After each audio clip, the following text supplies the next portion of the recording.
Bonjour et bienvenue. Aujourd'hui, je vous explique la technique parfaite pour ramer, que vous soyez débutant ou avancé. Je vais vous expliquer en détail toute la structure d'un coup d'aviron en passant par les 4 phases. Grâce au point par point, vous verrez que votre technique sera parfaitement en place à la fin. Alors, commençons sans plus tarder. On va d'abord voir comment régler l'ergot et ensuite on attaquera directement le premier point pour une technique de rame parfaite. Alors, on y va. La technique de rame parfaite commence d'abord par le bon réglage. La quasi-totalité des rameurs ont 2 possibilités de réglage. D'abord, la résistance et ensuite la hauteur du pied, ou plutôt le réglage du repose-pied. Le mieux, c'est de commencer par le repose-pied. Il est important de régler le pied de manière à ce que le gros os, c'est-à-dire la boule du pied, soit parfaitement aligné avec la plaque d'appui afin d'obtenir une empreinte nette et très précise à la fin. Et utiliser tout le pied pour la propulsion. Si on regarde ici de plus près, on voit que la sangle de fixation se place plutôt au niveau de mes orteils et que la plante du pied se trouve nettement en dessous de l'angle. Cela signifie que je dois maintenant remonter légèrement la plaque de pied et à ce moment-là, j'obtiens également l'empreinte parfaite sur la plaque avec la sangle positionnée à peu près au niveau de l'articulation du gros orteil, de la cheville ou même de l'orteil lui-même. Ainsi, on obtient le réglage optimal pour exécuter sa technique d'aviron de manière efficace. Le deuxième point, qui est très important, c'est qu'on le fait bien sûr des 2 côtés et qu'on choisit la bonne résistance. Très souvent, quand on débute sur un ergomètre, on pense que la résistance la plus élevée est forcément la meilleure. Mais c'est complètement faux. Même les pros rament généralement avec une résistance moyenne ou dans cette fourchette. Pour commencer, on choisit donc une résistance qui se situe à peu près au milieu, entre 4 et 6, par exemple, car c'est dans cette fourchette que nous pouvons vraiment mieux ressentir le mouvement de la rame et avoir la bonne dynamique dans la traction. Si nous prenons maintenant le levier, nous commençons à la fin de la traction. Nous pouvons diviser ce mouvement de rame en 4 phases. On a d'abord la fin de la traction, c'est-à-dire la position à l'arrière. Le roulement avant correspond au mouvement qui mène vers la position d'attaque. Ensuite, nous avons le retour avant ou la position d'attaque et nous avons la traction centrale. Ce seraient les 4 phases principales d'une course d'aviron. La propulsion sur l'ergomètre est essentiellement générée uniquement pendant la phase de traction centrale. Dans l'embarcation, la propulsion se produit également lors du retour en tirant le bateau sous notre corps. Cela deviendra vraiment essentiel plus tard. Étant donné que le rameur est fixe et que la propulsion est uniquement générée par la traction, le mouvement de retour perd en importance dans ce contexte précis. Mais c'est définitivement important pour la technique de rame correcte afin que nous atteignions les différentes positions. Si nous commençons notre coup maintenant dans la phase finale, pour simplement avoir cette séquence de mouvements, on pousse une première fois. Les jambes doivent rester bien tendues. La planche d'appui est correctement positionnée. Gardez à l'esprit que le haut du corps oscille entre 11 et 13 heures en avant et en arrière. Lorsque nous partons de la position de départ pour aller vers la position finale, cela signifie que nous plaçons notre haut du corps à 11 heures. On peut appuyer un peu dans le dos pour bien sentir où la tension doit se placer, éviter de s'affaisser et maintenir une posture stable et engagée pour une bonne stabilité dans le haut du corps. Gardez les mains bien relâchées. On peut s'entraîner en le serrant très fort. Là, on sent comment l'avant-bras se contracte et maintenant, on ouvre simplement un peu les mains et on laisse la prise glisser vers les doigts. On observe une nette détente au niveau du poignet. Le poignet reste très détendu, ce qui permet au levier de bouger sans effort, créant une traction naturelle sans serrer la poignée. On se positionne simplement à l'arrière en gardant les mains bien relâchées et à l'aise. On tire la poignée juste sous la poitrine, c'est la position que nous cherchons à atteindre. Et le bras reste bien collé au corps ou passe aussi près que possible afin de diriger la traction vers l'arrière, ce qui soutient légèrement l'épaule et permet à la poitrine de se dégager de manière naturelle et fluide tout en maintenant une posture optimale. Cela signifie qu'on ne rapproche pas trop les bras pour éviter de casser le poignet et qu'on ne les ouvre pas trop non plus, ce qui ferait partir les épaules vers l'avant. L'idée, c'est d'avoir une traction fluide et contrôlée vers l'arrière. Le poignet reste droit, le haut du corps est bien gainé, la poitrine s'ouvre et on ressent clairement la tension dans les bons muscles pour que le coude travaille bien, guide le mouvement naturellement et transmette la traction vers l'arrière via l'épaule. D'ici, on peut bien retenir ce rythme essentiel. D'abord les mains, puis le haut du corps et enfin enrouler progressivement. C'est donc le mouvement qui part de la contre-rotation arrière pour aller vers le lâcher. Donc, on commence par les mains, puis le haut du corps et enfin on enroule le mouvement. Comme vous l'avez vu, depuis la phase arrière, les mains lancent le mouvement, les bras suivent naturellement et le haut du corps revient en même temps vers la position 13 heures, haut du corps redressé. Les bras restent souples et presque tendus, prêts pour la suite. On voit que mes épaules sont devant mes hanches. Je suis donc en rotation vers l'avant dans cette position. Imaginez ça un peu comme une figurine de baby-foot qui est sans cesse actionnée d'avant en arrière. Oui, donc je tourne cette poignée pour me pencher un peu en avant au niveau des vertèbres lombaires pour que l'axe des épaules passe devant l'axe des hanches et les mains, très important, devant les genoux. Je maintiens mon torse bien stable, ferme et aligné, et je me tire doucement vers l'avant tout en gardant une posture correcte et équilibrée.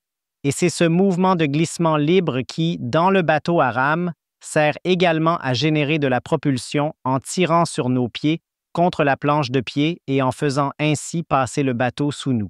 Imaginez que vous êtes assis dans un bateau, sur l'eau, sur le siège roulant, et que le bateau glisse sous vous. C'est exactement ce mouvement que nous reproduisons. À partir de l'arrière, les mains d'abord, puis le haut du corps revient à 13 heures. On roule vers l'avant et on se laisse entraîner vers la position d'attaque en poussant avec les pieds. En position d'extension, les épaules et les bras restent détendus. Les bras sont bien tendus, sans forcer, avec juste une légère tension naturelle. Les épaules sont déjà bien sous tension.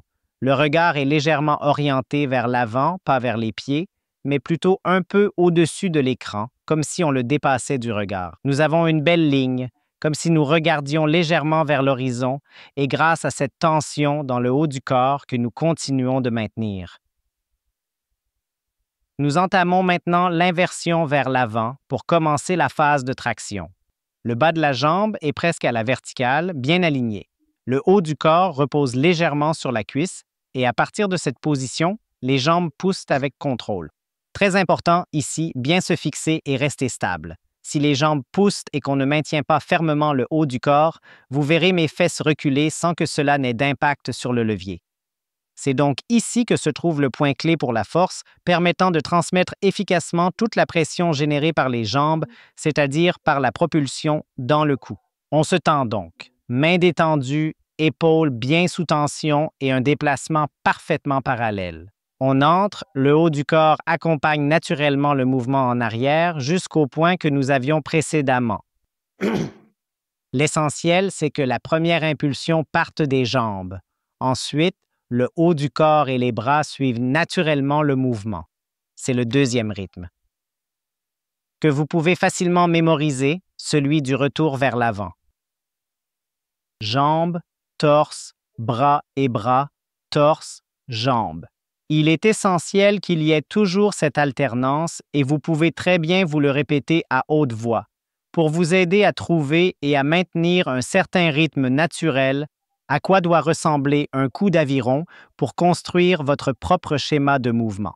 L'essentiel, c'est d'avoir un repère clair en tête, une image précise de votre coup de rame pour toujours revenir à la même position et éviter d'avoir trop de variations entre les répétitions. Si on le fait de manière plus fluide et naturelle, cela ressemble à ceci. Bras, torse, jambes, jambes, torse, bras. On essaie toujours d'éliminer autant que possible les irrégularités du coup d'aviron pour obtenir une sensation de rame fluide et naturelle. Le but, c'est de trouver un bon rythme, agréable à suivre. Au début, l'idéal est de garder une cadence entre 18 et 22 coups par minute. Il ne faut pas chercher la vitesse, mais plutôt se concentrer sur un mouvement fluide, régulier et bien contrôlé. C'est aussi une erreur fréquente chez les débutants, vouloir aller trop vite ou ramer sans structure. L'objectif, c'est de mettre de la puissance dans chaque coup tout en gardant une fluidité naturelle, presque mélodique. Gardez un bon rythme, c'est ça. Si vous êtes en ce moment sur l'ergomètre Ogletix, vous pouvez activer le coach virtuel et jeter un œil aux 5 indicateurs clés. la longueur du cou, le retour vers l'avant, le rythme, la régularité et la qualité du mouvement pour vérifier votre technique. Les personnes avancées peuvent régler l'entraîneur en mode difficile, ce qui permet d'être évalué de manière plus détaillée et rigoureuse et ainsi de perfectionner encore davantage leur propre technique. Il est important que ces 4 phases de traction, c'est-à-dire le retour arrière, le roulement avant, le retour avant et la traction, s'enchaînent de manière fluide avec le moins d'interruptions possible. Si je ne respecte pas bien l'ordre à l'arrière et que je repars trop tôt, je me retrouve déjà avec les genoux et la poignée qui avancent en même temps, ce qui provoque souvent une rupture dans le mouvement.